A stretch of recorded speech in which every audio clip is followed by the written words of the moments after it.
Welcome Autococker fans to another product spotlight video brought to you by Canadian Custom Cockers. I'm Charles. Welcome. I'm here to talk today about a product spotlight for the company called KillShot Kustoms. And if you don't know what KillShot Kustoms is all about, Dan Vizzani, the owner, machines some of the highest quality products that you can possibly acquire in the autococker world. His Kraken body kits were machined with such great honing tolerances that they have the potential to be the smoothest shooting gun that you'll ever feel. If you guys were privileged enough to see our booth at Super Game, both in 2023 and this year in 2024, you saw what we're all here to be shown, this specialized frame. Now, Dan has dabbled in other frame designs, and they were amazing feeling frames when he got done with them. But this is being shown to you today because it is a whole other level. And I think if you know anything about frame design, you can see already what I'm talking about. I have no idea when these are going to be available. I have no idea how he plans on releasing them. So please don't message me asking me those questions. I don't know. What I do know is that he has promised to make it very publicly known what his rollout design is going to be, whether or not these frames come on pre-assembled guns or the frames are going to be available separately. I don't know, but we will all know at the same time. He will do a product announcement. I have been fortunate enough to be a prototype tester for this frame. I have no idea what he's going to call it. I am henceforth going to refer to it as the KillShot Kustoms frame, because it is the one truly unique thing that he has made, and it's what sets a standard and a bar above everything else that has ever been made before it. Now, as you can see, there is a vanity plate that goes over top of all this stuff, and it's a perfect pristine fit. I don't even want to put it in there right now because it's very difficult to get out. It's such a good press fit. And it looks seamless. These seams almost disappear when you put that in. I'll show you that in a sec though. But what you can see is that everything is milled perfectly. So the trigger plate and sear width are the same width. That all but eliminates any side-to-side wiggle once that vanity plate is on. It is perfectly spaced with the glide screws to ride perfectly in alignment with the bottom of the frame, or pardon me, the top of the frame and the bottom of the body. And as you can see, there's a recess milled into this trigger plate to allow just these two polished contact surfaces to be utilized. There's no point in this touching anything, just these two polished spots. As you can see, there's no timing rod slop in the hole, which adds a level of precision to your timing, allows a very precise timing window. Precision bearings on both the front and the pivot of the sear. Very well-made hardened sear. That's I've ran about 4,000 rounds through this thing on my prototype gun to get some feedback for them. And as you can see, there's no sear wear, maybe a visible but unfeelable mark there, but that would be rather typical.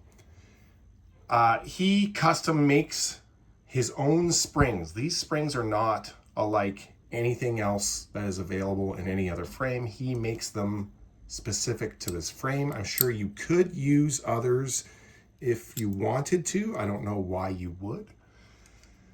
A This block houses the rear trigger stop, which is completely adjustable. You have a nylon lock screw to lock that adjustment in place. It's adjustable when you take the spring out. Well, actually, you can completely disassemble this block and it'll come out here, and you can adjust the length of pull to your liking. And the front trigger stop is just, it smacks right into the frame up here to begin with. And the lovely part about that is there's no pinching of the front of the trigger plate like most frames, because it's milled perfectly flat. It doesn't come to a round thing like you would have to do on a traditional frame when you slot it. Let me grab one to show you what I mean. Here is a ShockTech frame, and they do a slightly better job of ensuring that that area that I was talking about is minimized. So you can see how it's square there, but if you look a little deeper, it is rounded a little further down the hole. So they do try to eliminate that on these frames as much as possible. But here's a Bell Sales Angry frame, and you can see it's rounded. So when the trigger plate goes to the front, it starts pinching on either side of that round part and doesn't go all the way to the front of that. And that can create some binding issues, and that's why a lot of frames have a front trigger stop now that utilizes an adjustment screw. No need for that on this one because it's hitting a flat planar surface of the frame itself, which is amazing. And the star of the show are the glide screws, and they're not screws because they are precision fit bearings, and you can see them rolling as I move the trigger plate back and forth.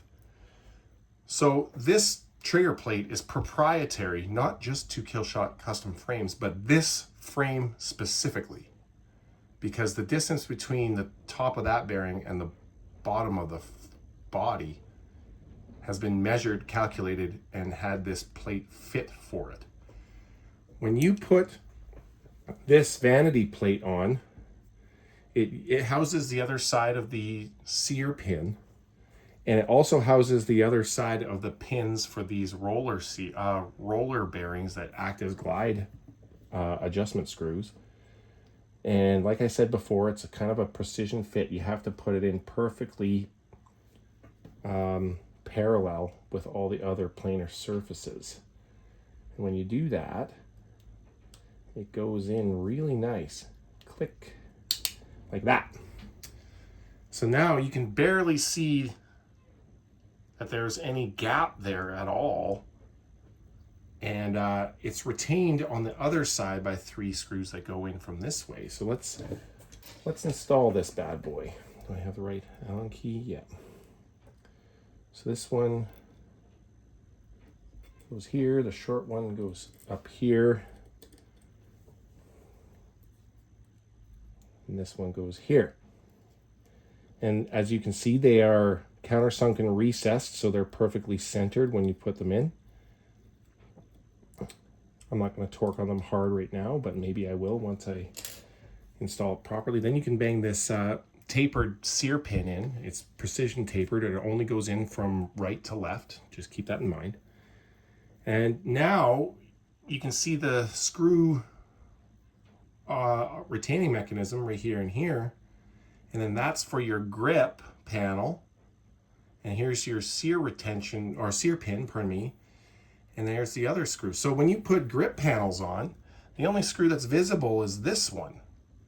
But it's barely visible because the timing rod kind of covers it, which is a really, nice feature for vanity reasons. And when you put this vanity plate on, there is no side-to-side wiggle, like none. Something I needed to add and interject my other video is both of these screws are countersunk. So you use flat-headed, not button-headed screws, and they fit flush inside the trigger guard and flush by the beaver tail. So you don't have any screw digging into the web of your hand and no screw getting in the way of your trigger finger. Really nice touch. One more thing, it comes T-slotted with 4 ASA or rail holes. So compatible with any ASA that you want to put on the market, as long as you use the correct rail to go with it, or a direct mount if it's a T-slot. None. And this is, simply put, the greatest trigger pull that you will ever experience until something better comes out. I don't know how it gets better from here, but this is the pinnacle of autococker frame engineering. Soon to be released. Don't bug me about it. I don't know. Don't bug Daniel about it. He hasn't made up his mind yet. But when he does release these, whether it comes with a gun attached to it, which would be beneficial to anyone who purchases it that way, or it's available separately, if you're a true autococker enthusiast, you feel this on a gun, or on an autococker, pardon me, just once, and you'll be hooked.